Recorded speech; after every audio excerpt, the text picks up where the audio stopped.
Today's topic of discussion, Unit 7, Contribution of Indian Philosophers, অৰ্থাৎ ভাৰতীয় দাৰ্শনিকসকলৰ যিমানখিনি অৱদান আছে দৰ্শন ভাগত এই ইউনিটটোত ব্লক 2 ইয়াৰ গোটেইখিনি ডিটেইলছত বিভিন্ন দাৰ্শনিকে কেনেকুৱাকৈ নিজৰ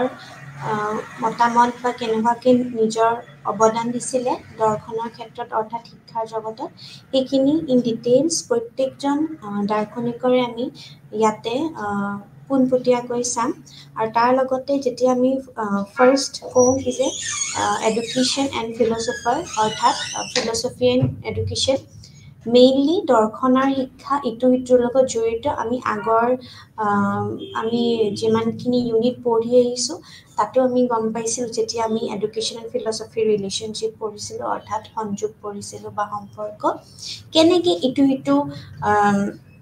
আন ইটো বিষয়ৰ লগত কিভাৱে জড়িত হৈ আছে আমি সেইখিনি বস্তু আমি চাইছিলোঁ তাৰ লগতে এতিয়া আমি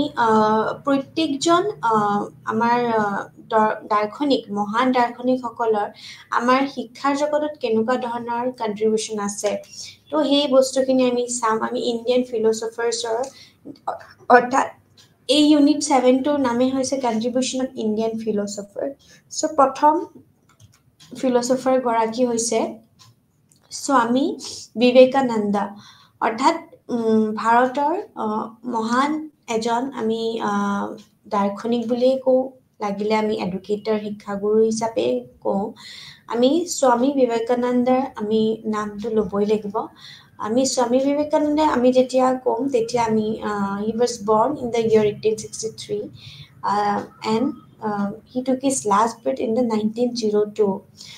আমি এতিয়া চাম আৰু যেহেতু আমি যেতিয়া শিক্ষা পঢ়িছিলোঁ আমি শিক্ষাৰ বিভিন্ন আমি সংজ্ঞা পঢ়িছিলোঁ তাত স্বামী বিবেকানন্দৰ এটা বিখ্যাত সংজ্ঞা আছে অৰ্থাৎ এটা ডেফিনিশ্যন আছে যিভাৱে তেওঁ ডিফাইন কৰিছিলে এডুকেশ্যনক যে education is the manifestation of the perfection already in man অৰ্থাৎ মানৱত আমাৰ মানৱ সমাজত বা আমাৰ মানৱত যিমানখিনি অলৰেডি আমি কেনেকুৱাকৈ আমি আমাৰ শিক্ষা আছে সেইখিনি আমি যদি মেনিফেষ্ট কৰোঁ আমি যোনখিনি মানুহৰ মাজত থাকি আমি সেইখিনি সদায় স্বামী বিবেকানন্দই সেইখিনি বস্তু সদায় গুৰুত্ব দিছিলে তো তেওঁ সদায় মেনিফেষ্টেশ্যনৰ কথা কৈছিলে তো আমি যেতিয়া স্বামী বিবেকানন্দৰ কথা কওঁ ভাৰতীয় দাৰ্শনিকসকলৰ ভিতৰত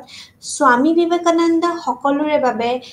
যথেষ্ট জনপ্ৰিয় আৰু অনুপ্ৰেৰণাদায়ক আছিলে অৰ্থাৎ তেওঁ এজন গ্ৰেট আমি ফিলচফাৰ বুলি কওঁ আৰু তাৰ লগত এজন গ্ৰেট মটিভেটৰ বুলিও আমি কওঁ চ' তেওঁৰ দৰ্শন আমি যেতিয়া আদৰ্শবাদী চিন্তা আৰু আমাৰ আধ্যাত্মিকতাৰ ওপৰত সদায় আধাৰিত হয় যেতিয়া আমি আধুনিকতা আমাৰ যেতিয়া আমি আমাৰ বিভিন্ন ধৰণৰ আমাৰ আধ্যাত্মিক বা আমাৰ বিভিন্ন ধৰণৰ আছে আমি সেইখিনিৰ ওপৰত সদায় অনুপ্ৰেৰণা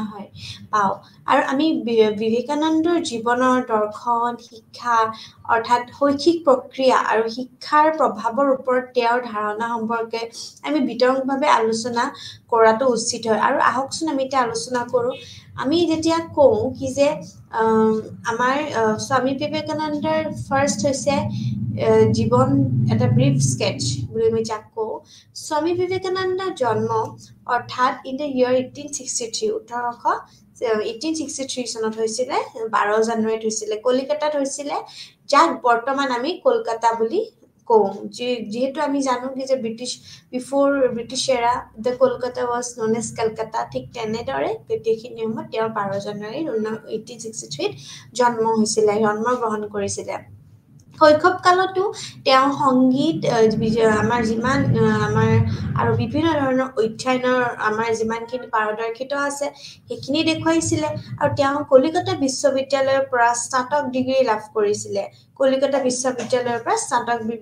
ডিগ্ৰী লাভ কৰিছিলে আৰু তেওঁ বিভিন্ন বিষয়ৰ আমাৰ যিমানবোৰ বিশেষকৈ দৰ্শন আৰু ইতিহাসৰ এক বিশাল জ্ঞান অৰ্জনো কৰিছিলে দৰ্শনৰ ইতিহাসৰ হিষ্ট্ৰী লগতে ফিলচফি এখন বিভিন্ন এখন জ্ঞান এখন প্ৰতিশ্ৰুতি এখন আগবঢ়াইছিলে চ' তেওঁৰ যেতিয়া কৈশোৰৰ পৰাই যোগ আৰু ধ্যানৰ অনুশীলন কৰিছিলে আমি যেতিয়া য়োগা বুলি কওঁ বা আমি যেতিয়া গম পাওঁ কি যে যোগা আমি সদায় কিন্তু আমি বিবেকানন্দৰ যিকোনো আমি এতিয়া যদি আমি যোগা ষ্টুডিঅ'টো যাওঁ তেতিয়া আমি সদায় বিবেকানন্দৰ তেওঁ এজন আমি আইডল হিচাপে লওঁ যিহেতু তেওঁৰ কৈশোৰৰ পৰাই from his childhood days only he gave importance on yoga and meditation যাক কয় যোগাসন আৰু আমি যাক যেতিয়া আমি ধ্যান কৰা বুলি কওঁ কিন্তু আমি যেতিয়া সেইখিনি বস্তু অনুশীলন কৰিছিলে আৰু কিছু সময়ৰ বাবে আমাৰ ব্ৰহ্ম আন্দোলনৰ সৈতেও তেওঁ জড়িত আছিল আমি ব্ৰহ্ম সমাজ আন্দোলন যেটো আমি হিষ্ট্ৰীত যোনখিনি ল'ৰা ছোৱালীখিনি পঢ়া গৈছে তো সেই বস্তুখিনি আমি ইয়াতে লিখিব পাৰো আৰু যিহেতু আধ্যাত্মিকৰ উপলব্ধি আৰু ভক্তিৰ যুৱ ভাৰতক আমি যেতিয়া জাগ্ৰত কৰাৰ বাবে তেওঁ এটা সদায় তেওঁ স্মৰণ কৰা হ'ব আমি সদায় কৰো যে আৰু তেওঁ সেইখিনি চনত 1836 চনতে তেওঁ আমেৰিকাৰ যিমানখিনি আমাৰ মুক্ত ৰাষ্ট্ৰৰ আমাৰ চিকাগোত অনুষ্ঠিত বিশ্ব ধৰ্ম আমাৰ যোনখন সংসদত আছিলে তেওঁৰ ঐতিহাসিক এখন ভাষণ প্ৰদান কৰে আৰু তাৰ লগতে যাক আমি প্ৰতিজন ভাৰতীয় কেতিয়াও আমি স্মৰণ কৰে এতিয়া আমি স্মৰণ কৰো আমাৰ বিভিন্ন উৎসৱ পালন কৰিলে আমি তেওঁৰ নাম আমাৰ লোৱা যায় বিবেকানন্দ এজন সদায় আধ্যাত্মিকবাদী দাৰ্শনিক আৰু তেওঁ সদায় বৈজ্ঞানিক সাধু হিচাপে এটা আমি অভিহিত কৰা হৈছে তেওঁক আমি বৈজ্ঞানিক তেওঁ খুব সাইন্টিফিক আছিলে তেওঁ খুব বেছি স্পিৰিচুৱেলিষ্টিক আছিলে তো এই শব্দবোৰ আমি যেতিয়া ব্যৱহাৰ কৰো আমি ক'ব লাগিব যে Vivekananda is a great philosopher আমি যেতিয়া জীৱনৰ দৰ্শনৰ বিবেকানন্দৰ আমি কওঁ কি যে লাইফ অফ ফিলচফি বা ফিলচফি এণ্ড মানে বিবেকানন্দৰ সাথে আমি কওঁ কি যে জীৱন দৰ্শন আমি যেতিয়া আমাৰ বেদান্তিক দৰ্শনৰ লগতে ওপৰত আমাৰ আধাৰিত আৰু তেওঁ সদায় আধ্যাত্মিকতা আমাৰ আধুনিকতা বিজ্ঞান আৰু আমাৰ যিমানখিনি যুক্তিবাদ আছে আৰু সমতৰ আমাৰ যিমানখিনি আমাৰ যিমানখিনি সৃষ্টিবিন্দু তাৰ পৰাই কক বা বৈদান্তিক দৃষ্টিভংগীৰ পৰাই হৈছিলে তেওঁৰ সদায় আমাৰ জীৱন দৰ্শনৰ আধ্যাত্মিক বা আমাৰ জ্ঞান যিমানখিনি তাত্ত্বিক আছে তাৰ লগতে সদায় অক্ষয় দৃষ্টিভংগীৰ লগতে ক্ষেত্ৰত আমাৰ সৰ্বশ্ৰেষ্ঠ ভাবে আমাক ব্যাখ্যা কৰিব পাৰি আৰু আধ্যাত্মিক দৃষ্টিভংগীৰ তেওঁ এটা সামাজিকৰ ওপৰত ক্ষেত্ৰত সদায় আমাৰ কৰ্মতত্ত্বৰ বিষয়ে আমাৰ সদায় ব্যাখ্যা কৰিছিলে আৰু পৰিৱৰ্তিত হিচাপে সামাজিক আমাৰ প্ৰেক্ষাপটতো তেওঁ এজন আধ্যাত্মিক পৰ্যায়ত আমাৰ সকলোৰে বাবে আমাৰ যিমানখিনি মন্তব্য আছে তাৰ সমতাৰ ওপৰতো আমাৰ গুৰুত্ব আৰোপ কৰে আৰু তাৰ লগতে তেওঁ সদায় ভাৰতীয় সমাজৰ বা আমাৰ যিমানখিনি আমাৰ পুনৰখনৰ আমাৰ আধাৰ আছে তেওঁ হিচাপে এই বৈদ্য আমাৰখিনি প্ৰেছক্ৰিপশ্যনৰ লগতে আমাৰ প্ৰস্তুত কৰিব আমাৰ বিচাৰিছিলে তেওঁ সদায় আৰু তেওঁৰ লগত তেওঁ জীৱন দৰ্শনৰ লগত যদি আমি কওঁ আমাৰ বিশেষগতভাৱে আমি দৃষ্টিভংগী আমি সদায় বৈজ্ঞানিক আমাৰ পদ্ধতিবোৰৰ ওপৰত তেওঁ গুৰুত্ব আৰোপ কৰিছিলে যিয়েহে আমাৰ বাস্তৱক সদায় বৈদিক আমাৰ দৃষ্টিকৰণৰ পৰাই আমাৰ ব্যাখ্যা কৰা হৈছিলে তেওঁ সদায় এজন আমি যেতিয়া অভিজ্ঞতামূলক জ্ঞান আৰু তেওঁ সদায় যুক্তিসংগত জ্ঞান বা সদায় সংগত আমাৰ যিমানখিনি জ্ঞান আছে সেইখিনিৰ লগতে সদায় গ্ৰহণ কৰে আৰু তাৰ লগতে তেওঁ জ্ঞানো প্ৰকাশ কৰে বিবেকানন্দে সদায় বিশেষভাৱে বিজ্ঞানৰ আন এটা গুৰুত্বপূৰ্ণ দিশ আছিল তেওঁৰ আমাৰ যিমানখিনি যে সকলো পৰিঘটনাৰ ব্যাখ্যা ব্যক্তিৰ ভিতৰত পৰা হ'ব লাগিব it should be always from the within self so তেওঁ ধৰ্মীয় পৰিঘটনাৰ সন্দৰ্ভতে অতি আমাৰ যিমানখিনি আমাৰ মহাজাগতিক আছে আৰু তেওঁৰ যিমানখিনি আমাৰ অতি প্ৰাকৃতিক ব্যাখ্যা আছে আশ্ৰয় লোৱাৰ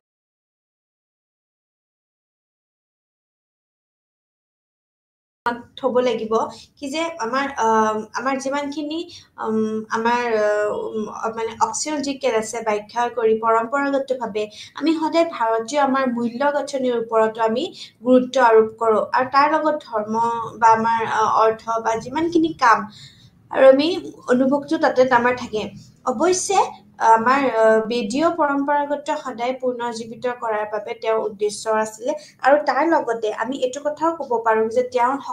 যিমানখিনি আমাৰ যুৱসকলৰ সমাজৰ সেৱাত সদায় তেওঁৰ মোক্ষ বিচাৰিবলৈ আমাক আহ্বান জনায়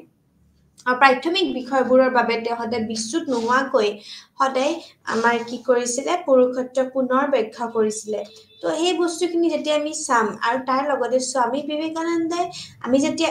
আমি এইমছখিনি পঢ়িম educational philosophy AIIMS of education তেতিয়া আমি ক'ম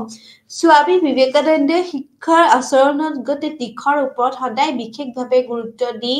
শিক্ষাক ব্যাপক আৰু ব্যৱহাৰিকভাৱে অৰ্থ দেখুৱাইছিলে এইটো স্বামীজীৰ মন্তব্যৰ দ্বাৰাই ভাল এটা মানে আমি ভালদৰে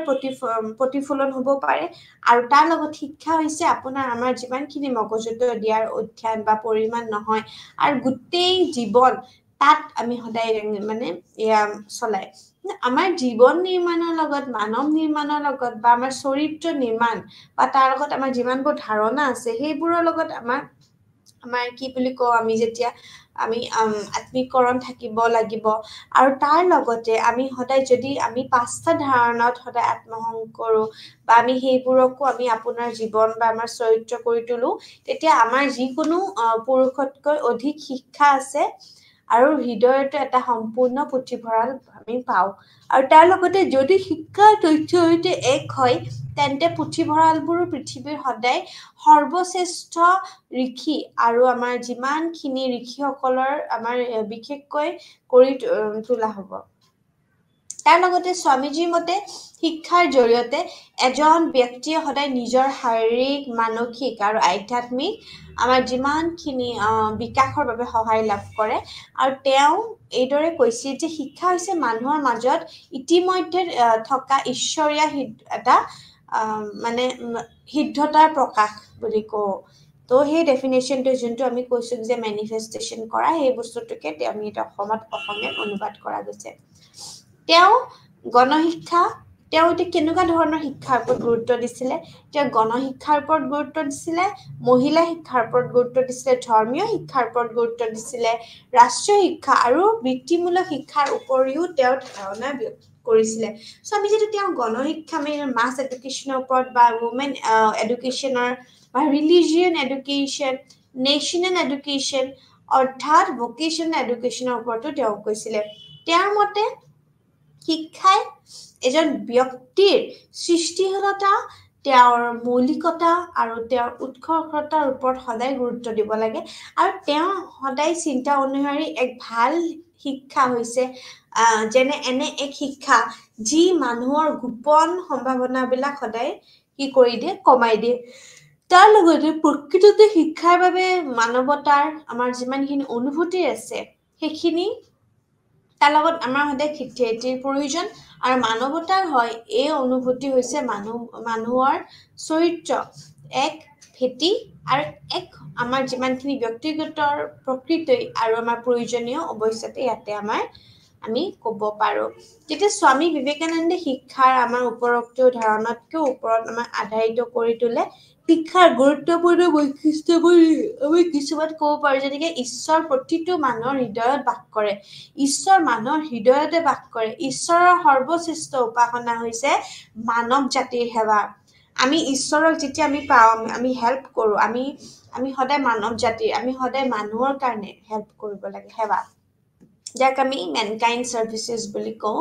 আধ্যাত্মিকতা বা আমাৰ নৈতিকতা আৰু তাৰ লগত আমাৰ নৈতিকতা জীৱনৰ লগতে শিক্ষাৰ প্ৰকৃতত এটা আমি আধাৰ হ'ব লাগে বুলি কয় আৰু তাৰ লগতে তেওঁ কৈছিলে কি যে প্ৰেম আৰু ত্যাগ বিশ্ব ব্ৰহ্মাণ্ডত বিয়পি পৰিব লাগে প্ৰেম আৰু ত্যাগ যাক আমি লাভ এণ্ড ছেক্ৰিফাইচ বুলি কওঁ সেইটো ত্যাগ কৰিব লাগে আৰু ধৰ্ম মানে আমি সদায় আত্মনিয়ন্ত্ৰণ বুজো আৰু তাৰ লগত যোগ বুজো আৰু ধাৰণাৰ জৰিয়তে আমি সদায় আত্ম উপলব্ধি আমি বুজাই ঠিক তেনেকেই শিক্ষাৰ লক্ষ্য হৈছে স্বামী বিবেকানন্দৰ বাবে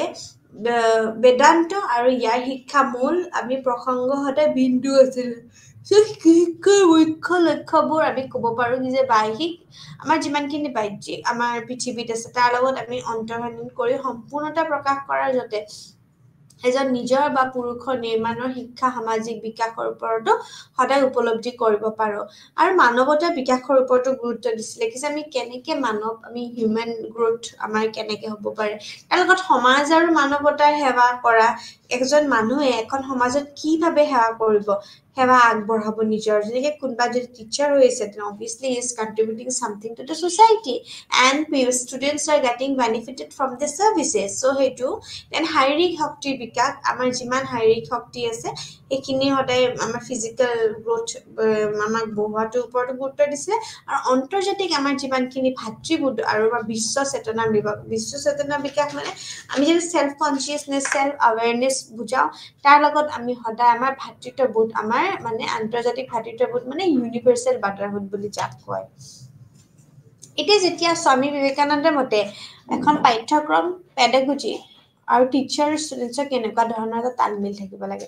যেতিয়া আমি পাঠ্যক্ৰমৰ শিক্ষাৰ আমি যেতিয়া কওঁ উপৰোক্ত আমাৰ লক্ষ্য প্ৰাপ্তিৰ বাবে সদায় হ'ব লাগে আৰু তাৰ লগত স্বামীজীয়ে পাঠ্যক্ৰমক সদায় দুটা ভাগত বিভক্তভাৱে কৰাৰ পৰামৰ্শ দিছে দুটা ভাগত কি যে দুটা ভাগত আমাৰ পাঠ্যক্ৰমখন ভাগ হ'ব লাগে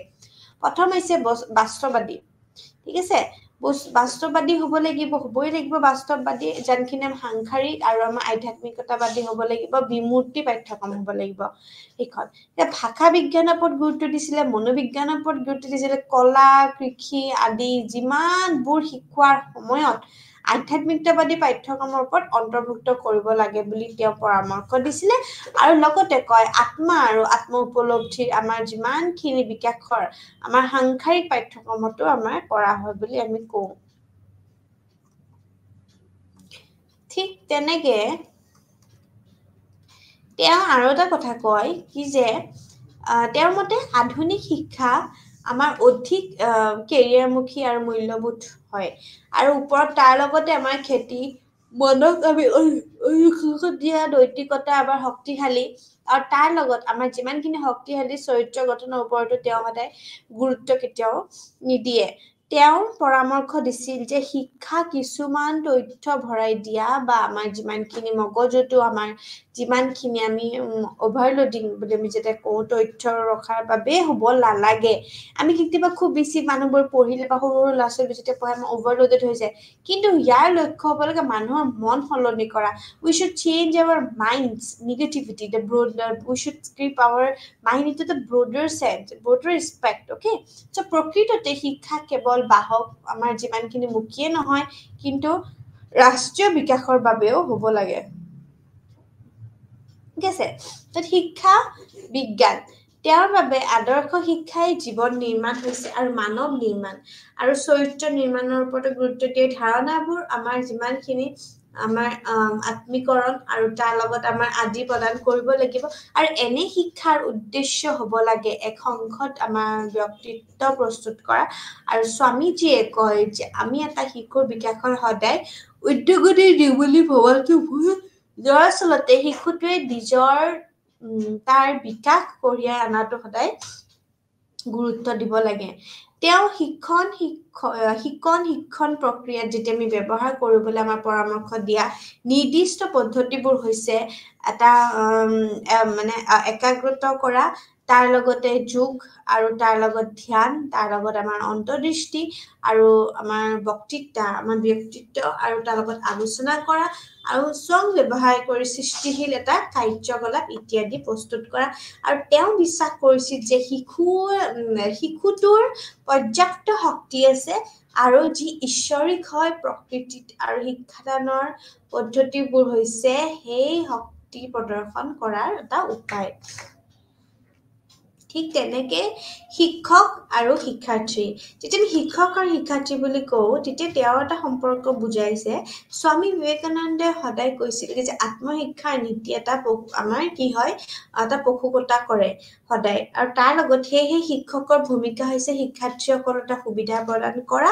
তাৰ লগতে আত্মশিক্ষণৰ এটা অনুভূতি বিকাশ কৰাৰ বাবে এক পৰিৱেশ সৃষ্টি কৰা বুজায় আৰু তাৰ লগতে শিক্ষা উপযোগী কৰাৰ বাবে এইটো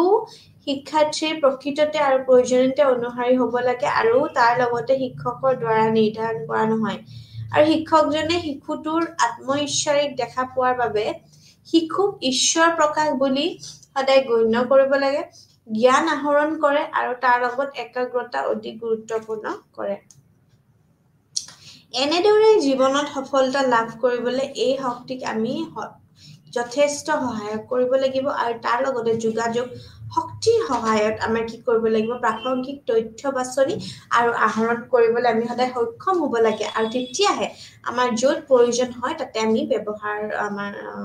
যিমানখিনি ব্যৱহাৰৰ বাবে আমি জ্ঞান সদায় তেওঁৰ মনত আমি সদায় কি কৰিব লাগিব সজাবলৈ সদায় সক্ষম হৈ যাওঁ ঠিক তেনেকে তেওঁৰ মতে ভাৰতীয় সমাজক গুৰুত্বপূৰ্ণ কৰি তুলিবলৈ ব্যৱহাৰিক জ্ঞানৰ প্ৰয়োজন আৰু তাৰ লগত ন্যায় প্ৰয়োজন হয় আৰু এয়াই কেৱল শিক্ষাৰ সদায় জৰিয়তে সম্ভৱ হৈ যায় তেওঁ সদায় আমাৰ আধ্যাত্মিকতা সমাজ আৰু তাৰ লগত আমাৰ প্ৰকৃততে ধৰ্ম বুলি আমি সদায় উকালিত কৰা গৈছিলে আৰু সেই লগতে আমি সদায় কওঁ কি যে স্বামী বিবেকানন্দৰ যোনখিনি অৱদান আছিলে কন্ট্ৰিবিউশন আছিলে towards the field of education is incredible আমি তেওঁ যিহেতু শিক্ষাৰ কি ধুনীয়া এটা সংজ্ঞা প্ৰদান কৰিছে আৰু তাৰ লগতে তেওঁ যিমানৰ ওপৰত যোগাসন বা ধ্যান বা জীৱনত কেনেকৈ আমি সফলতা লাভ কৰিব লাগে বা আমাৰ কেনেকুৱা ধৰণৰ আমাৰ পাঠ্যক্ৰম হ'ব লাগে এখন শিশু আৰু ছাত্ৰ আৰু শিক্ষকৰ মাজত কেনেকুৱা ধৰণৰ সম্পৰ্ক স্থাপন হোৱাটো উচিত বা তাৰ লগত আমাৰ পাঠ্যক্ৰমখন কেনেকুৱা হোৱাটো উচিত তাৰ লগত আমাৰ বৃত্তিমূলকৰ ওপৰত গুৰুত্ব দিব লাগে আধ্যাত্মিকতাৰ ওপৰত গুৰুত্ব দিব লাগে এই গোটেইখিনি বস্তুৰ ওপৰতে Swami Vivekananda we can say আমি ক'ব পাৰো যে তেখেত এজন মহান দাৰ্শনিকৰ লগতে এজন মহান শিক্ষাবিদৰ লগতে এজন মহান চিন্তাবিদো আছিলে ঠিক তেনেকে আমি এই স্বামী বিবেকানন্দ আমি গোটেই কনসেপ্টটো আমি কন্ট্ৰিবিউশনটো এইভাবে লিখিব পাৰো আমি যে নেক্সট আহিছো আমি যে নেক্সট কম তেওঁ হৈছে আমাৰ অটাইতকে আমাৰ আমি যাক আমি বিভিন্ন ধৰণৰ আমি লাইফ লেসন্স আমি বিভিন্ন ধৰণৰ আমাৰ আমি যেনেকৈ কওঁ আমাৰ থ্ৰী মাংকিজ আমি বিভিন্ন ধৰণৰ আমি আমাৰ জীৱনত ইউজ কৰি থকা কৌশল আমাৰ আদৰ্শ হিচাপে আমাক আমাৰ দেশৰ পিতৃ হিচাপে তেওঁক জনা যায় আৰু তেখেত আন কোনো নহয় তেওঁ হৈছে মহাত্মা গান্ধী বুলি কোৱাৰ লগে লগে আমি প্ৰত্যেকটো আমাৰ জেনেৰেশ্যন প্ৰত্যেকটো আমাৰ প্ৰজন্ম সদায় আমি তেওঁৰ আদৰ্শ তেওঁ দিয়া সংজ্ঞাসমূহ শিক্ষাৰ জৰিয়তে তেওঁ দিয়া আমাৰ অৱদান শিক্ষাৰ জগতত আমি সদায় এইখিনি অতুলনীয় আৰু সদায় সেইখিনি চিৰ আমি যে কওঁ ইমৰ্টেল আৰু এইখিনি সদায় থাকি যায় আমি কেতিয়াও মহাত্মা গান্ধীৰ ফিলচফি লাইফৰ দৰ্শন আমাৰ কেতিয়াও আমি এনেকুৱা ক'ব নোৱাৰো কি যে it is only related to particular time নহয় সেইটো কোৱা ভুল হ'ব যিহেতু প্ৰত্যেকটো প্ৰজন্ম আজিৰ পৰা আমাৰ তেওঁৰ চিন্তাবিদৰ পৰা প্ৰভাৱিত হৈছে আৰু তেওঁৰ কেনেকুৱা আদৰ্শ আমি সেই ছবি জনাটো উচিত হয় আৰু তেওঁ কেনেকুৱা ধৰণৰ কন্ট্ৰিবিউশন দিছিলে এইখিনি জনাটো উচিত হয় আমি যেতিয়া মহাত্মা গান্ধী বুলি কওঁ আমি সদায় এখন মহাত্মা গান্ধীক আমি আমাৰ দৈনন্দিন জীৱনত আমি ইউজ কৰি থকা আমাৰ মনিটাৰী নোট হিচাপেও আমি মহাত্মা গান্ধীক দেখা পাওঁ বা আমি যেতিয়া কিবা সত্যতাৰ ওপৰত আমি কওঁ সত্যমেৱ জয়তে তেতিয়া আমি সদায় মহাত্মা গান্ধীৰ মুখখনে আমাৰ মনত আহে আমি যেতিয়া এখন থানালৈ যাওঁ তেতিয়া আমাৰ সদায় মহাত্মা গান্ধী থাকে আমি যেতিয়া এখন শিক্ষা অনুষ্ঠানলৈ যাওঁ আমাক সদায় মহাত্মা গান্ধী কি যে আমি সদায় সত্যৰে জিত হয় সত্যমেৱ জয়তে বুলি কওঁ সদায় মানুহ সততাত থাকিব লাগে সত্যতাত থাকিব লাগে তেতিয়াই তোমাৰ জিত হ'ব ঠিক আছে সেইটো কাৰণে আমি প্ৰথম এই বাক্যশাৰ কৈ পেলাই আমি আৰম্ভ কৰিছো মহাত্মা গান্ধী 1869 to 1948 যেহেতু আমি খুব সৰুৰ পৰা আমি এছে বা আমি বিভিন্ন ধৰণৰ আমি টক শ্ব' বা আমি লেকচাৰ সিৰিজ বা এক্সটেম্পৰ স্পীচ আমি দিয়ে আহিছো আমি স্কুলৰ পৰাই চবেই জানে মহাত্মা গান্ধীৰ এছেখন আমি কেনেকুৱাকে লিখো তো আমি সদায় আমি এটা ব্ৰিফ এটা মহাত্মা গান্ধীৰ লাইফৰ ওপৰত এটা কম এটা ব্ৰিফ স্কেচ মহাত্মা গান্ধীৰ জীৱন দৰ্শন আৰু শিক্ষাৰ সম্পৰ্কীয় তেওঁৰ ধাৰণা বৰ্তমান সময়ত সমানে জনপ্ৰিয় হৈ আছে তেওঁ যেনেকুৱাকে চিন্তা চৰ্চা কৰে আমাৰ আহিবলগীয়া জেনেৰেশ্যনলৈ সেইটো আমি এতিয়াও ইমান জনপ্ৰিয় চবেই জানে আমাৰ আজিৰ পৰা 100 বছৰ আগতো আমি সমানেই আছিলে ঠিক তেনেকে শিক্ষাৰ ওপৰত গান্ধীৰ চিন্তা ভাৰতত শিক্ষাৰ বিভিন্ন নীতিগত আমাৰ যিমানখিনি দস্তাবেজ আমাৰ প্ৰতিফলিত হৈছে আৰু এই শাখাত আমি গান্ধীৰ জীৱন দৰ্শন শিক্ষণৰ প্ৰক্ৰিয়াৰ ওপৰতো আমি তেওঁৰ ধাৰণা আৰু শিক্ষাৰ ক্ষেত্ৰত ইয়াৰ প্ৰভাৱৰ বিষয়ে আমি বিৱৰণ এই ইউনিটটোত আমি আলোচনা কৰিম প্ৰত্যেকজন দৰ্শনৰে আমি যেতিয়া কওঁ এতিয়া আমি ব্ৰিফ লাইফ স্কেচ এটা যদি চাওঁ জীৱন স্কেচ আমি সদায় পঢ়ি আহিছো আমি খুব স্কুলৰ পৰা আমি পঢ়ি আহিছো এই স্কেচটো আমি কেনেকে স্কেচ মানে মই আঁকা স্কেচ বুজোৱা নাই ইয়াত মই বুজাই আছো কি যে আমি লাইফ তেওঁৰ ক'ত জন্ম হৈছিল বা কেনেকা আমি সবে জানো মহাত্মা গান্ধী যিহেতু আমি সকলো এটা পৰিচিত নাম ৰাষ্ট্ৰৰ পিতৃ বুলি কোৱা যায় ফাদাৰ অফ দি নেশ্যন ঠিক আছে তেওঁৰ জন্ম কেতিয়া হৈছিলে তেওঁৰ জন্ম হৈছিল ইন দ্য ইয়াৰ 1869 চনৰ 2 অক্টোবৰত গুজৰাটত তেওঁৰ ৰাজ্যৰ কঠিয়াৰৰ পোৰবান্দৰ জন্ম গ্ৰহণ কৰিছিলে তেওঁৰ দেউতাক ৰাজ্যখনৰ পোৰবান্দৰৰ আৰু ৰাজকোটৰ প্ৰধানমন্ত্ৰী আছিলে ঠিক তেনেকে তেওঁ আইনত পৰৱৰ্তী শিক্ষাৰ বাবে ইংলেণ্ড গৈছিলে তেওঁ ল গ্ৰেজুৱেট আছিল যেহেতু তেওঁ তাৰ কাৰণে লৰ কাৰণে ইংলেণ্ডত পঢ়িবলৈ গৈছিলে যেতিয়া আমি গান্ধীজীৰ কথা কওঁ কিছুমান আদৰ্শ আমাৰ মনলৈ আহে যেনে সত্য অহিংসা সৰলতা সকলোৰে প্ৰতি প্ৰেম নেতৃত্ব শ্ৰমৰ মৰ্যাদা আমি যাক ডিগনিটি অফ লেবাৰ বুলি কওঁ আৰু বাস্তৱ জীৱনত আমাৰ যিমানখিনি ধাৰণাবোৰ প্ৰচাৰ আমাৰ কৰাৰ সলনি ৰূপায়ণ হিচাপে আহে তো এই আদৰ্শবোৰ আমাৰ সদায় তেওঁৰ শৈক্ষিক দৰ্শনতাৰ সদায় প্ৰতিফলিত হৈছে আমি যেতিয়া তেওঁৰ জীৱনৰ দৰ্শনৰ কথা কওঁ জীৱনৰ দৰ্শনৰ গান্ধী দাৰ্শনিক ধাৰণাবোৰ মানুহৰ ধাৰণা হয় ব্যক্তিৰ স্বাধীনতা আৰু ঈশ্বৰ আৰু সত্যৰ ধাৰণাৰ ওপৰত সদায় আমাৰ আধাৰিত হৈ থাকে তাৰ লগত তেওঁৰ মতে মানুহ এজন সদায় আমাৰ কি হয় আমাৰ যিমানখিনি আমাৰ ৰাসায়নিক হয় একত্ৰীকৰণ নহয় কিন্তু এক সামাজিক সাংস্কৃতিক আৰু তাৰ লগত এটা ৰাজনৈতিক আমাৰ অৰ্থনৈতিক সততা হয় বাৰে বাৰে তেওঁ এই আধ্যাত্মিক সত্যৰ ওপৰত গুৰুত্ব দিয়ে তেওঁৰ বাবে ব্যক্তি হৈছে সৰ্বোচ্চ এটা কি বুলি কওঁ আমি বিবেচনা বুলি কওঁ সেয়েহে মানুহ আৰু তেওঁৰ নৈতিক আমাৰ যিমানখিনি পুনৰখানে আমাৰ আছে গান্ধীবাদী আমাৰ চিন্তাধাৰাবোৰতো কেন্দ্ৰীয় স্থান এটা দখল কৰিছে ব্যক্তিৰ স্বাধীনতাৰ আমাৰ সন্দৰ্ভ গান্ধীয়ে কয় কি যে ব্যক্তি মূলত আধ্যাত্মিকতা সামাজিক প্ৰকৃতিৰ আৰু তেওঁৰ সদায় বাছনিৰ এটা যুক্তিসংগত এটা কথা থাকে স্বাধীনতা হৈছে এজন ব্যক্তিৰ আমাৰ অন্তৰ্নিহিত এটা বৈশিষ্ট্য হয় এইটো ব্যক্তিৰ ভিতৰত আছে আৰু ই বাহিৰৰ পৰা নাহে কিন্তু তেওঁৰ ব্যক্তিগত স্বাধীনতাৰ ধাৰণাটো হৈছে সামাজিক ৰাজনৈতিক আমাৰ যিমানখিনি প্ৰেক্ষাপটৰ সম্পৰ্কত আমাৰ যিমানখিনি গণতন্ত্ৰ বা আমি যেতিয়া শাসন বুলি কওঁ বা আমি আত্মনিৰ্ভৰশীলতাৰ সৈতে আমি সম্পৰ্কিত কৰি ৰাখোঁ ঈশ্বৰ আৰু সত্যৰ ওপৰত গান্ধীৰ ধাৰণাটো জীৱনৰ চূড়ান্ত বাস্তৱ হয় কিন্তু আমি যেতিয়া কওঁ আৰু আমি সত্যৰ মই কৈছোঁ ঠিক তেওঁ তেনেকুৱা ধৰণৰ প্ৰকাশ কৰিছিল যে চূড়ান্ত বাস্তৱ হৈছে সত্য হৈছে ঈশ্বৰৰ আৰু ঈশ্বৰৰ সত্য তেওঁৰ বাবে আমাৰ যিমানখিনি আমাৰ আত্ম উপলব্ধি হৈছে সত্য আৰু ঈশ্বৰৰ হৈছে উপলব্ধি তো ঠিক তেনেকে ঈশ্বৰ আৰু হৈছে মানুহৰ সকলো মূল্যবোধ আৰু আমাৰ যিমানখিনি আকাংক্ষাৰ হৈছে লক্ষ্য এতিয়া যদি আমি এডুকেশ্যনেল ফিলচফি এইমছ অফ এডুকেশ্যনটো পঢ়িম দক্ষিণ আফ্ৰিকাত সদায় টলষ্টয় ফাৰ্মত আমি এইখিনি বস্তু আমি সৰুৰ পৰাই পঢ়ি আহিছোঁ দক্ষিণ আফ্ৰিকাত টলষ্টয় ফাৰ্মত গান্ধীৰ শৈক্ষিক পৰীক্ষা আৰু অভিজ্ঞতাৰ জৰিয়তে গান্ধীৰ শৈক্ষিক দৃষ্টিভংগীৰ ৰূপ লৈছিলে তেওঁ শান্তি নিকেতনত আৰু তাৰ পিছত সাবৰমতী আৰু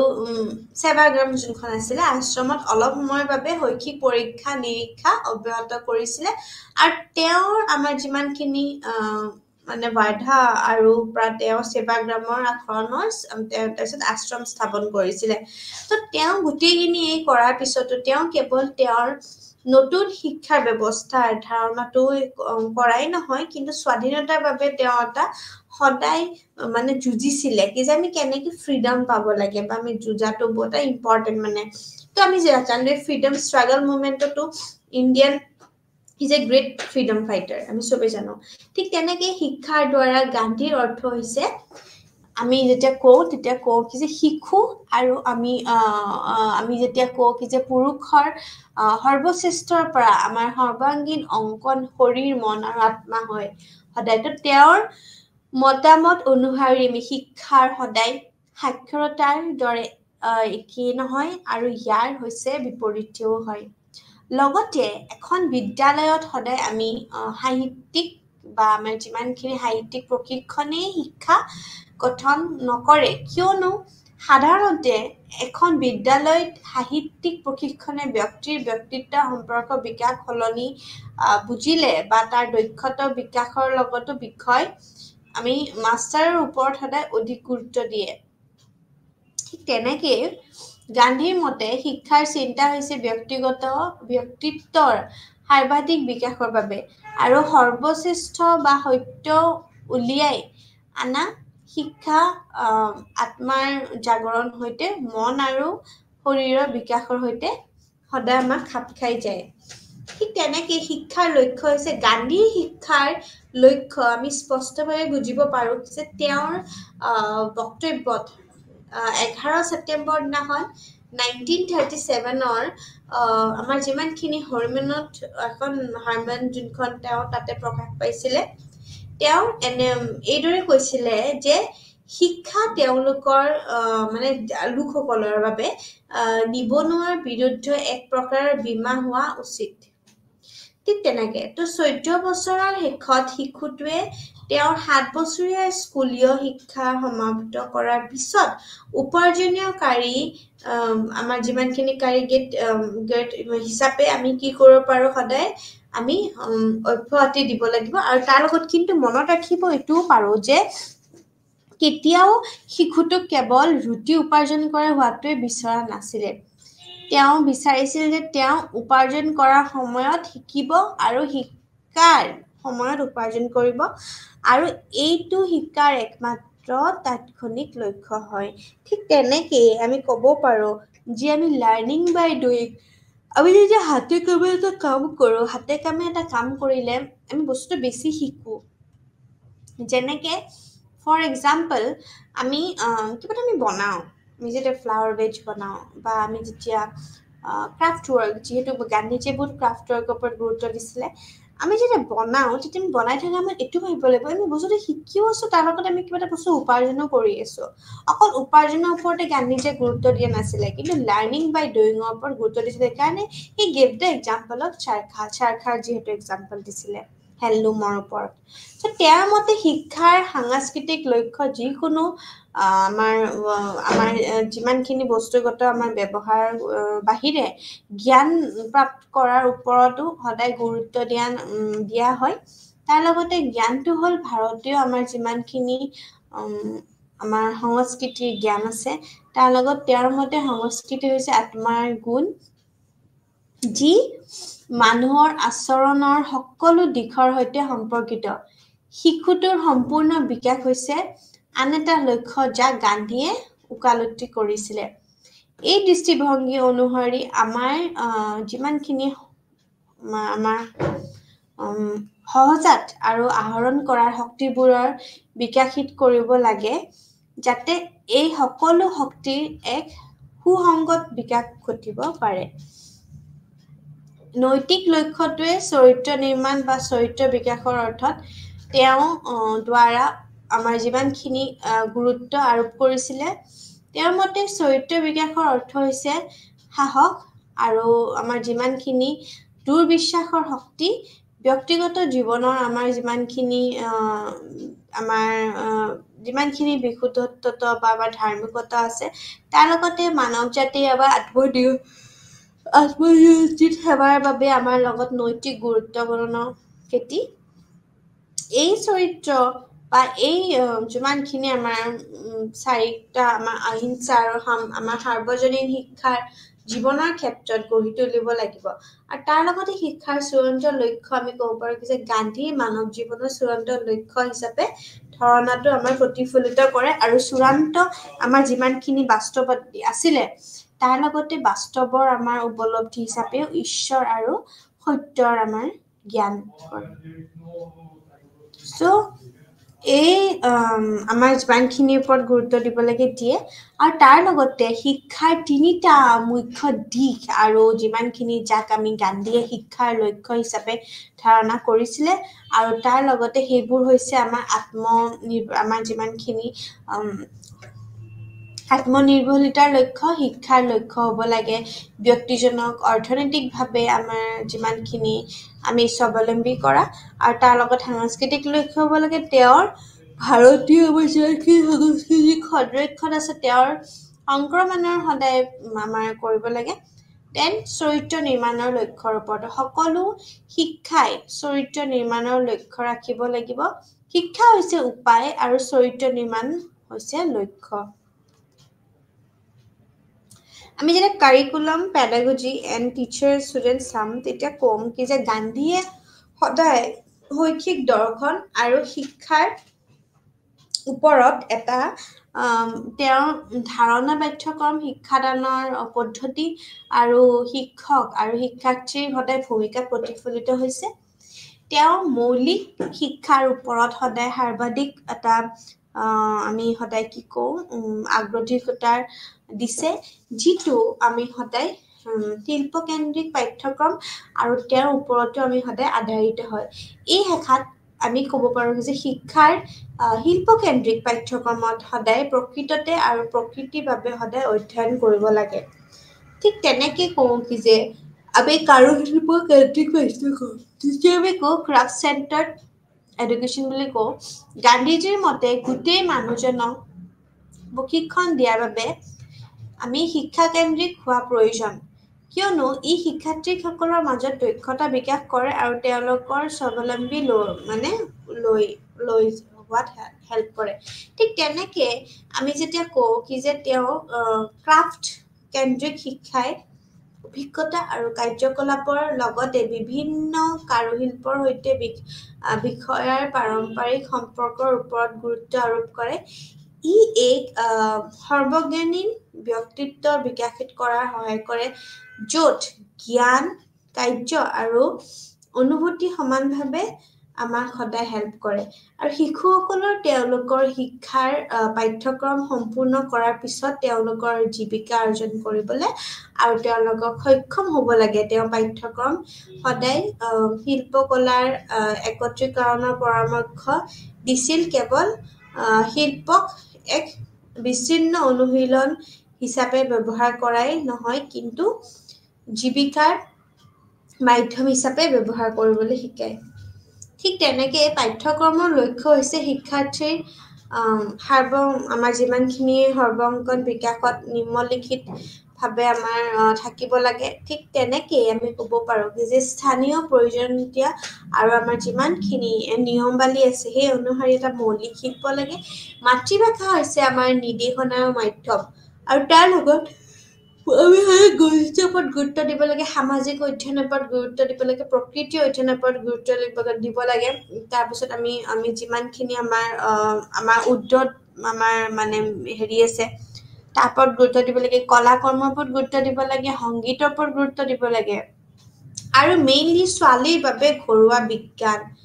গান্ধীৰ শিল্প কেন্দ্ৰিক শিক্ষাই সদায় সহযোগিতামূলক আৰু এটা ধৰণৰ সমবায় আমি যাক কওঁ সমবায় কাৰ্যকলাপক সদায় এটা উৎকৃষ্ট কৰাৰ বাবে এই দুয়োটাৰ ভিতৰত এক প্ৰকাৰৰ সামাজিক এটা নিয়ন্ত্ৰণ সামাজিক অনুসৰণ উদ্ভৱ হয় তাৰ লগত শিক্ষাৰ জৰিয়তে সদায় নাগৰিকতাৰ আদৰ্শৰ লগতে তাৰ ওপৰত গুৰুত্ব দিয়াৰ পৰমাৰ লগত আমি অনুসৰণৰ ধাৰণাও স্পষ্ট হয় তাৰ লগত আমি ক'ব পাৰোঁ কি যে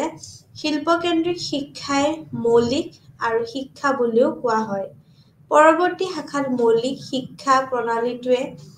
বৰ্ণনা হৈছে আৰু লগতে তাৰ লগত এই শিক্ষা প্ৰদান কৰাৰ বাবে ব্যৱহাৰ কৰিবলগীয়া শিক্ষা বিজ্ঞানেও বৰ্ণনা কৰা হৈছে মৌলিক শিক্ষা প্ৰণালী আৰু শিক্ষা বিজ্ঞান। মৌলিক শিক্ষা আঁচনিত গান্ধীজীয়ে আমাৰ যিমানখিনি সামূহিক জীৱনত সমান গুৰুত্ব দিছে। সম্প্ৰদায়ৰ জৰিয়তে শিক্ষাই দলগত আমাৰ যিমানখিনি মনোভাৱ কৰে আৰু সহযোগিতা আগবঢ়াই পাৰম্পৰিকভাৱে সহায়ৰ আমাৰ যিমানখিনি অনুভূতিৰ দৰে গুণাগুণ বিকাশ কৰে। শিশু বা আমাৰ যিমানখিনি আমাৰ সামূহিক জীৱনৰ জৰিয়তে সামাজিক আমাৰ যিমানখিনি সমন্বয়ৰ দক্ষতা আছে তাৰ লগত প্ৰাপ্তি কৰে। মৌলিক শিক্ষা প্ৰণালীত কৰে শিশুৰ বিকাশৰ সামাজিক জীৱনৰ ওপৰত গুৰুত্ব দিয়ে। গণপ্ৰধান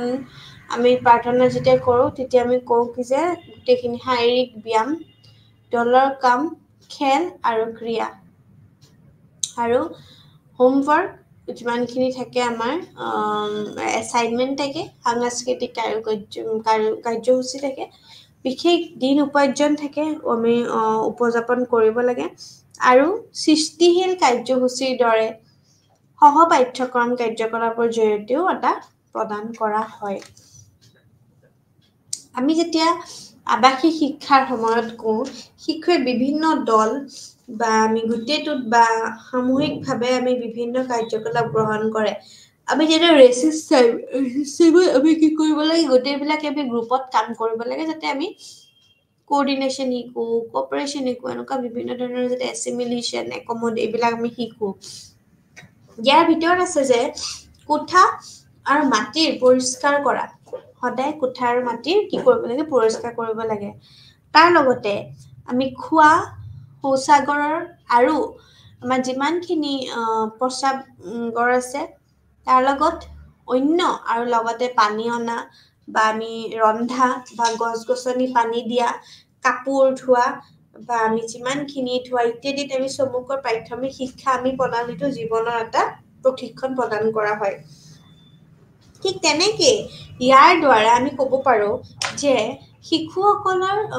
ব্যৱস্থাত সদায় সম্পৰ্কীয়ভাৱে আমি মূল্যবোধ হৈ থাকে আৰু তাৰ লগতে শিক্ষাৰ লক্ষ্য হৈছে আমি ক'ব পাৰোঁ যে আমাৰ সদায় অনুগত্য ভাল আচৰণ সততাৰ অনুশীলনৰ বাবে আমি আজ্ঞাশীলতা বা তাৰ লগত আমাৰ ব্যায়াম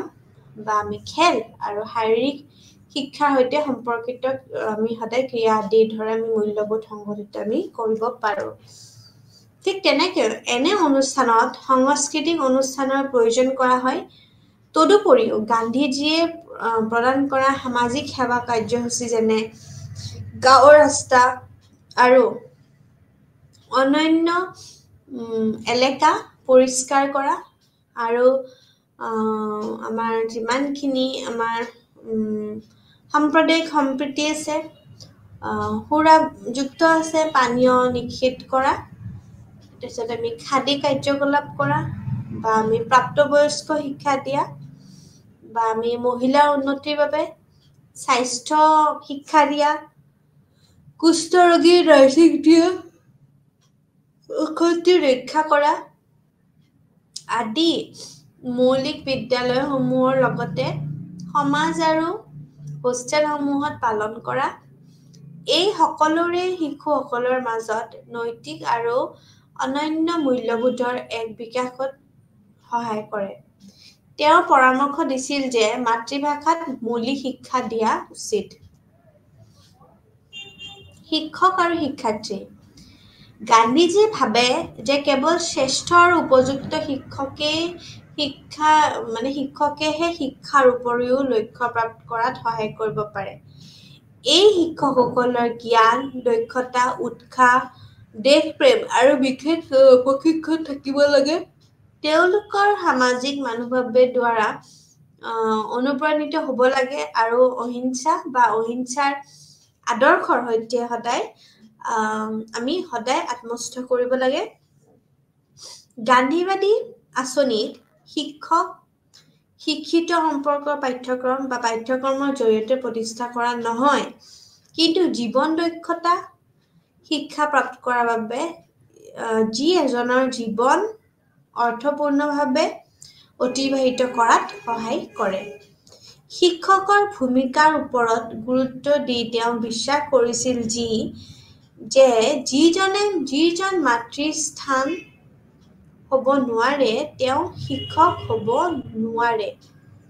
শিক্ষকজনৰ মুখ্য ভূমিকা হৈছে আহিংসাৰ শব্দৰ সলনি আমি কি কৰিব লাগে? অহিংসাৰ কামৰ জৰিয়তে অহিংসা শিশুক আমি সদায় প্ৰস্তুত কৰিব লাগে। ঠিক তেনেকুৱা। তো এইখিনি হৈছে মহাত্মা গান্ধী। আমি যেতিয়া নেক্সট মহান শিক্ষাবিদক বা মহান দাৰ্শনিক তেওঁৰ অনুবাদ বা তেওঁৰ অৱদান চাওঁ, তেওঁ হৈছে famous Rabindranath Tagore 1861 to 1941। Rabindranath Thakur এজন বিশ্বব্যাপী জনজাত কবি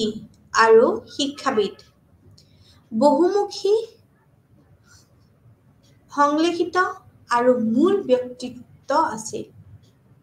যদিও তেওঁ শেক্সপিয়াৰ,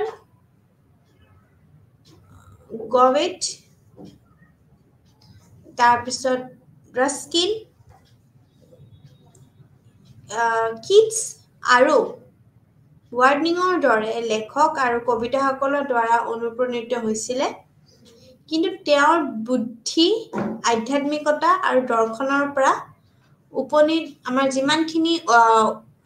উপনিষদৰ আমাৰ যিখিনি ষ্টাৰ্টত কালিদাসৰ কবিতাত, আমাৰ যিমানখিনি ব্যঞ্জবসৰ গীতত বা আমাৰ যিমানখিনি কবিৰৰ ৰহস্যময় কবিতা আৰু ব্ৰহ্মমাজৰ ধৰ্মীয় যিমানখিনি ধৰ্মীয় পৰিৱেশতো আছে, তেওঁৰ সাংস্কৃতিক আমাৰ যিমানখিনি সংলেখন আৰু আন্তঃৰাষ্ট্ৰীয় আমাৰ যিমানখিনি বিশ্বাসী আছিলে, তেওঁ গান আৰু বাৰ্তাবোৰৰ সামাজিক আৰু ৰাজনৈতিক কৰ্মীসকলৰ বাবে অনুপ্ৰেৰণা আছিলে। তেওঁ শৈক্ষিক চিন্তাবিদসকলৰ শিক্ষা ব্যৱস্থাত এক গুৰুত্বপূৰ্ণ স্থান হিচাপে হৈ আছে। তেওঁ শিক্ষাৰ জৰিয়তে মানুহৰ আধ্যাত্মিক আৰু প্ৰাকৃতিক প্ৰয়োজনীয়তাও সংলেখন আৰু পূৰণ কৰিবলৈ চেষ্টা কৰিছিলে। ঠিক তেনেকে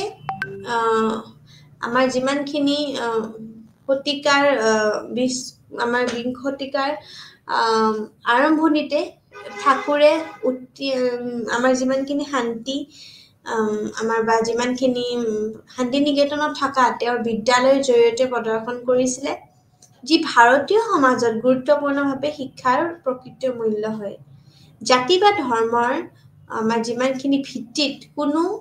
আমি ক'ব নোৱাৰো কি যে তেওঁৰ আছিলে এই খুব বেছি ইচ্ছা। শান্তি নিকেতনত ভাই ভনী হিচাপে একেলগে থাকিলে আৰু শিকিবলৈ সকলোৱে বিদেশী আদৰণি জনোৱা হৈছিলে। চামৰাজস্পৰ্শ আৰু ধৰ্মীয় চামৰাৰ আমাৰ যিমানখিনি মোনা বা চেণ্ডেল বনোৱাটো কেৱল এজন আমাৰ মুচিৰ কাম নহয়, ই হৈছে এক শিল্পকৰ্মৰ যাক সকলোৱে কৰিব পাৰে। লিডাৰৰ যাক আমি পৰ্চ বা এইবিলাক কওঁ আমি, তেনেকুৱা আৰু। শান্তি নিকেতনত শ্ৰমিক মৰ্যাদা বা আমাৰ যিমানখিনি প্ৰদৰ্শিত হৈছিলে, সকলোৱে আমাৰ এটা স্তৰত শিক্ষা শান্তি নিকেতনত বা বিশ্বভাৰতীত প্ৰদান কৰা, অৰ্থাৎ যাক আমি কিণ্ডাৰগাৰ্টেনৰ পৰা বিশ্ববিদ্যালয় পৰ্যায়লৈকে আমি ক'ব পাৰোঁ। এতিয়া আমি যেতিয়া brief life sketch and philosophy of life বুলি কওঁ তেওঁৰ জীৱন স্কেচ, তেতিয়া ৰবীন্দ্ৰনাথ ঠাকুৰে অলপ আনুষ্ঠানিক স্কুলীয় শিক্ষা গ্ৰহণ কৰিছিলে আৰু তেওঁ 14 বছৰ বয়সলৈ বিদ্যালয়ৰ পৰা বাদ পৰিছিলে। তেওঁৰ মূলত এজন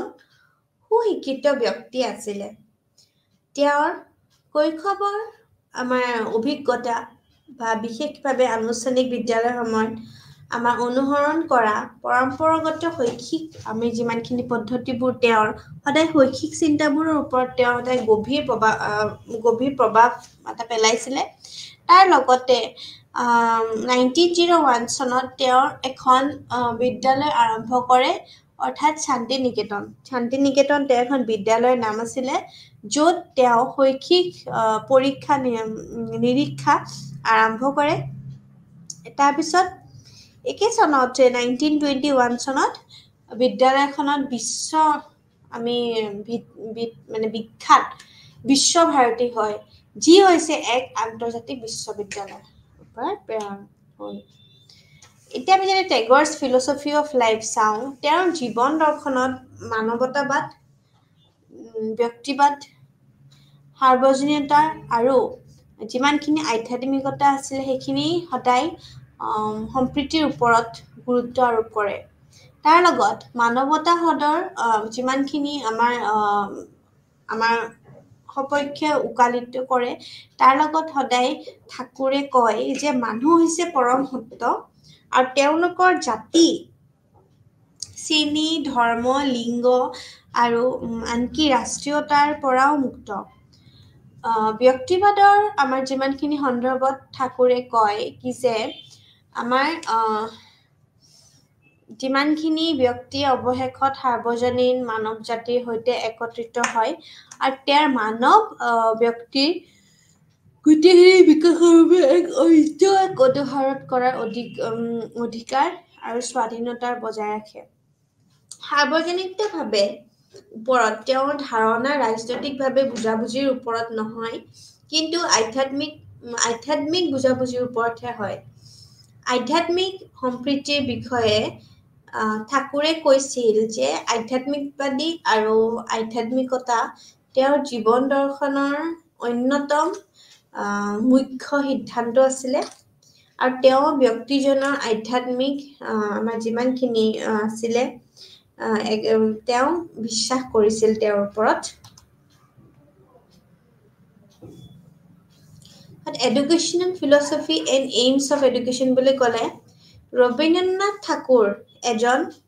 মহান শিক্ষা অনুশীলনকাৰী আছিলে এইটো তেওঁৰ বিশ্বাস আছিল যে শিক্ষা হৈছে বিশ্বব্ৰহ্মাণ্ডত এক সৈতে যিমানখিনি আমাৰ ৰাখি এজন ব্যক্তিৰ আমাৰ সৰ্বগ্ৰীণ বিকাশ আছিলে তেওঁৰ শৈক্ষিক দৰ্শন কিছুমান প্ৰকৃতিবাদীৰ প্ৰথাৰ সৈতে আদৰ্শবাদী নীতিৰ মিশ্ৰণৰ ওপৰতো আধাৰিত যিটো আজি আমাৰ শান্তি নিকেতন পেষ্ট বা আমি স্পষ্ট হৈ পৰিছে ঠাকুৰৰ মতে শিশুসকলৰ স্বাধীনতাৰ পৰিৱেশত ডাঙৰ দীঘল কৰিব লাগে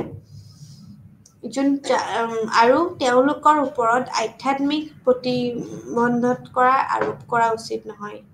বিদ্যালয়ৰ কোনো জীৱন আৰু ৰং অবিহনে আমাৰ শিক্ষাখনৰ দৰে হৈ পৰে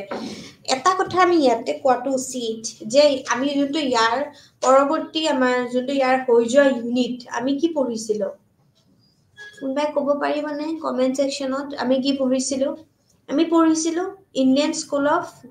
স্কুলছ অফ ফিলচফি আৰু ৱেষ্টাৰ্ণ স্কুল যেতিয়া ইণ্ডিয়ান স্কুল পঢ়িছোঁ তাত আমি নেচাৰেলিজম পঢ়িছিলোঁ নে নাই প্ৰকৃতিবাদ পঢ়িছিলোঁ তো প্ৰকৃতিবাদৰ মেইন এডভকেট কোন আছিলে ইণ্ডিয়ান ফিলচফাৰ ৰবীন্দ্ৰনাথ টেগৰ সেইকাৰণে ৰবীন্দ্ৰনাথ টেগৰ আছিল কাৰণে তেওঁ কৈছিলে যে শিশুসকলৰ স্বাধীনতাৰ পৰিৱেশত ডাঙৰ দীঘল কৰিব লাগে সদায় স্বাধীনতা ফ্ৰী ডিচিপ্লিনৰ কথা কৈছিলে নাই ৰুছই নিগেটিভ এডুকেশ্যনৰ কথা কৈছিলে নে নাই তো এই বস্তুখিনি আমি পঢ়িছিলোঁ তো সেই বস্তুখিনি আমি ইয়াতে ৰিলেট কৰিব পাৰোঁ আমি এনেকৈ মনত থ'ব পাৰোঁ যিহেতু ৰবীন্দ্ৰনাথ টেগৰো আছিলে কি যে তেওঁ আছিলে যাক আমি কি কৰোঁ ৰবীন্দ্ৰনাথ টেগৰ তেওঁ এজন নেচাৰেলিষ্ট আছিলে He is a great advocate of the concept of naturalism. তো এই বস্তুখিনি আমি ইয়াতে মনত কৰিব পাৰোঁ ঠাকুৰে বিশ্বাস কৰে যে প্ৰাকৃতিক পৰিৱেশত শিক্ষা দিয়া উচিত যেহেতু মই নেচাৰেলিজম পঢ়াইছোঁ তো এইখিনি বস্তু ষ্টুডেণ্টছে ৰিলেট কৰিব পাৰিব লাগে শিশুৰ মন কৌতূহল আমাৰ যিমানখিনি সতৰ্ক অস্থিৰ আৰু প্ৰকৃতিৰ পৰা সদায় পোনপটীয়াকৈ অভিজ্ঞতা প্ৰাপ্ত কৰিবলৈ আগ্ৰহী হোৱাৰ বাবে শিশুসকলে আমি কি কৰিব পাৰোঁ প্ৰকৃতিৰ সৈতে সদায় পোনপটীয়াকৈ এটা সংস্পৰ্শ আনিব লাগে আমি প্ৰকৃতিৰ লগত সংস্পৰ্শ থকাটো খুবেই বেছি ইম্পৰ্টেণ্ট হয় ঠাকুৰ এনেই এজন আধ্যাত্মিকতাবাদী আৰু লগতে প্ৰকৃতিবাদীও আছিলে মই যাক ক'লো এইমাত্ৰ কিন্তু তেওঁ আন্তৰ্জাতিক বুজাবুজিৰ বাবে শিক্ষাৰ এজন মহান চেম্পিয়ন আছিলে মহান চেম্পিয়ন তেওঁৰ দেশপ্ৰেম আৰু জাতীয়বাদ তেওঁৰ শৈক্ষিক প্ৰচেষ্টাত আন্তৰ্জাতিকবাদীসকলেও লৈ যায় তেওঁৰ শিক্ষাৰ লক্ষ্য কি আছিলে যে টেগৰে শিক্ষাক জীৱনৰ এটা নতুন আৰ্হি বিকশিত কৰাৰ প্ৰক্ৰিয়া হিচাপে বিবেচনা কৰিছিলে যাৰ ফলত সাৰ্বজনিকতাৰ বাদে আমাৰ উপলব্ধি হৈছিলে আৰু তেওঁৰ দ্বাৰা পৰামৰ্শ দিয়াৰ বাবে শিক্ষাৰ লক্ষ্যবোৰ আমাৰ বিভিন্ন উপস্থাপন কৰা আছে যেনেকৈ শিক্ষাৰ আমাৰ বাস্তৱিক হ'ব লাগে আৰু তেওঁৰ আবেগ ইন্দ্ৰিয় আৰু বুদ্ধিৰ ক্ষেত্ৰত সদায় আমি সম্পূৰ্ণ ব্যক্তি সৃষ্টি কৰিব লাগে শিক্ষাৰ লক্ষ্য হ'ব লাগে সম্পূৰ্ণ জীৱনৰ বিকাশ অৰ্থাৎ যাৰ ভিতৰত আছে অৰ্থনৈতিক বৈদিক নান্দনিক সামাজিক আৰু আধ্যাত্মিক বিকাশ শিক্ষা হৈছে এজন ব্যক্তিক সকলো জ্ঞানৰ জ্ঞানৰ একতাৰ আমাৰ কি বুলি ক'ব পাৰোঁ যিমানখিনি আমাৰ নীতি আৰু আধ্যাত্মিক আমাৰ আমি ক'ব পাৰোঁ সকলো কাৰ্যকলাপ উপলব্ধি কৰাত সহায় কৰে শিক্ষা হ'ব লাগে আমি কি বুলি ক'ব পাৰোঁ তাৰ লগত আমাৰ যিমানখিনি জড়িত সাৰ্বজনীনতা প্ৰাপ্ত কৰাটো আমাৰ শিক্ষাৰ লক্ষ্য হ'ব লাগে আৰু যেতিয়া কাৰিকুলাম পেডাগজি আমি কওঁ তেতিয়া আমি কওঁ যে পাঠ্যক্ৰম আৰু বিদ্যালয়ৰ ধাৰণা আমি ক'ব পাৰোঁ কি যে টেগৰে সদায় পৰামৰ্শ দিছিল যে পাঠ্যক্ৰম এটা লক্ষ্যৰ আধ্যাত্মিক সৃজনশীল আমাৰ যিমান নান্দনিক আৰু বৃত্তিমূলক অৰ্থাৎ ব্যক্তি এজনৰ সামগ্ৰিক বিকাশৰ ওপৰত নিৰ্ভৰ কৰিব লাগিব তেওঁ পাঠ্যক্ৰম নিৰ্মাণত অন্তৰ্ভুক্ত কৰিবলৈ সাংস্কৃতিক যিমানবোৰ বিষয়সমূহ আছিল তেওঁৰ ওপৰত সদায় আৰোপ কৰিছিলে তেওঁ কলা নৃত্য নাটক সংগীত আমাৰ যিমানখিনি শিল্পী কলা আছিলে আৰু আমাৰ দৈনন্দিন জীৱন আছিল ব্যৱহাৰ দক্ষতাৰ ওপৰতো সাংস্কৃতিক বিস্ফোৰণৰ লগত অনুসৰণ কৰিছিলে টেগৰৰ কাৰ্যকলাপ আধাৰিত পাঠ্যক্ৰমৰ এজন শক্তিশালী সমৰ্থক আছিলে ব্যক্তিজনৰ আমাৰ যিমানখিনি সুসংগতৰ বিকাশৰ বাবে তেওঁৰ পাঠ্যক্ৰমত ব্যক্তিজনৰ বৌদ্ধিক আৰু শাৰীৰিক দিশবোৰ সৈতে আধ্যাত্মিক দিশৰ ওপৰতো গুৰুত্ব দিছিলে এখন বিদ্যালয়ৰ ধাৰণা স্কুলখন তাইৰ মতে কেনেকুৱা হ'ব লাগে টেগৰৰ মতে এক আদৰ্শ বুলি ক'ব পাৰে বিদ্যালয়খন মুকলি আকাশৰ তলত মানুহৰ বাসস্থানৰ আমাৰ যিমানখিনি আমাৰ অস্থিৰতাৰ পৰা আঁতৰত থাকিব লাগে মানে ৰেচিডেঞ্চিয়েল এৰিয়া হ'ব নালাগে আৰু তাৰ লগত প্ৰকৃততে আমাৰ পৰিৱেশনীয় আমাৰ পথাৰ গছ আৰু আমাৰ যিমানখিনি উদ্ভতি আমাৰ বিভিন্ন ধৰণৰ আৱৰি থাকিব লাগিব সদায় গছ-গছনিৰ মাজত প্ৰকৃতিৰ বিশাল পৃষ্ঠভূমি সদায় শিশুসকলৰ মাজত এটা বিশাল আমাৰ ঈশ্বৰিক এটা দৃষ্টি শক্তি বিকাশত সহায় কৰে আৰু তেওঁৰ এই অৰণ্য শব্দটোত সদায় ঘন জংঘলৰ ক্ষেত্ৰতে নহয় কিন্তু প্ৰাচীন ভাৰতত পৰম্পৰাগত তেওঁ এটা তাপসনা হিচাপেহে ব্যৱহাৰ কৰিছিলে আমি যাক কওঁ আৰু শিক্ষা বিজ্ঞানৰ মাজতো শিক্ষাৰ মাধ্যমতো তেওঁ সদায় ঠাকুৰৰ ধাৰণাটো হৈছিলে সম্পৰ্কিত এটা গুৰুত্বপূৰ্ণ বিষয় আৰু তেওঁৰ লগতে শিক্ষাৰ ক্ষেত্ৰত তেওঁ বিভিন্ন ধৰণৰ ইংৰাজী মাধ্যম হিচাপে বা ব্যৱহাৰ কৰাৰ ফলতো শিক্ষা কেৱল গ্ৰাম্য অঞ্চলৰ সলনিয়ে নহয় কিন্তু আৰু উচ্চ শ্ৰেণীত সীমাবদ্ধ হৈছিলে সেয়েহে যদি বিশাল গ্ৰাম্য আৰু তাৰ লগতে আমাৰ জনসাধাৰণভাৱেও হ'ব লগা বুলি কয় তেন্তে আমি সদায় কি হ'ব লাগিব মাতৃভাষাৰ ব্যৱহাৰ কৰাৰ বাবে ই সদায় আমাৰ প্ৰয়োজনীয় আছিলে টেগৰেও বিচাৰিছিল যে ভাৰতে যিমানখিনি বিশ্ববিদ্যালয় আছিল তেওঁ এটা দাৰ্শনিক ফ্ৰেমৰ হিচাপে আমি সদায় আধ্যাত্মিকতাৰ ওপৰত গুৰুত্ব দিব লাগে আৰু তাৰ লগতে তেওঁৰ বাস্তৱবাদী যিমানখিনি গুৰুত্বপূৰ্ণ বিষয় আছিলে সেইখিনিৰ ওপৰত গোটেইখিনি তেওঁ বৰ্ণনা কৰিছিলে আলোচনা কৰিছিলে আৰু তেওঁৰ অভিজ্ঞতা আধাৰত সদায় শিক্ষণৰ পদ্ধতিসমূহ তেওঁ সদায় বাচিব চেষ্টা কৰিছিলে আৰু পৰামৰ্শ আগবঢ়াইছিলে তেওঁৰ অভিজ্ঞতা পূৰ্ণটো যিমানখিনি তেওঁৰ পক্ষতা আছিলে শাৰীৰিক হ'ব পাৰে মানসিক বা নান্দনিক হ'ব পাৰে এই গোটেইখিনি বস্তুৰ ওপৰতেও তেওঁ এজন সহজ সৰল বা আধুনিক বা শিক্ষা বিজ্ঞানিকৰ ওপৰত তেওঁ এজন ভাল শিক্ষা বিজ্ঞান হিচাপে আমি জনা যায় এইখিনি শিক্ষাৰ বিজ্ঞান তাৰ লগত তেওঁ কেনেকুৱা ধৰণৰ এখন বিদ্যালয় বিচাৰিছিলে আমি জানো তেওঁ যিহেতু প্ৰকৃতিবাদী আছিলে নেচাৰেলিষ্ট আছিলে সাপোৰ্টাৰ এডভোকেট এই বস্তুখিনি শিক্ষাৰ মাধ্যমৰ জৰিয়তেও ঠাকুৰে সদায় তেওঁৰ ধাৰণাটো সম্পৰ্কিত কৰি এটা গুৰুত্বপূৰ্ণ বিষয় হিচাপে এটা আলোচনা স্পষ্টভাৱে আলোচনা কৰিছিলে তো এই গোটেই বিশ্ববিদ্যালয়খনৰ দাৰ্শনিক হিচাপে তেওঁ এটা আধ্যাত্মিক জ্ঞানৰ লগতে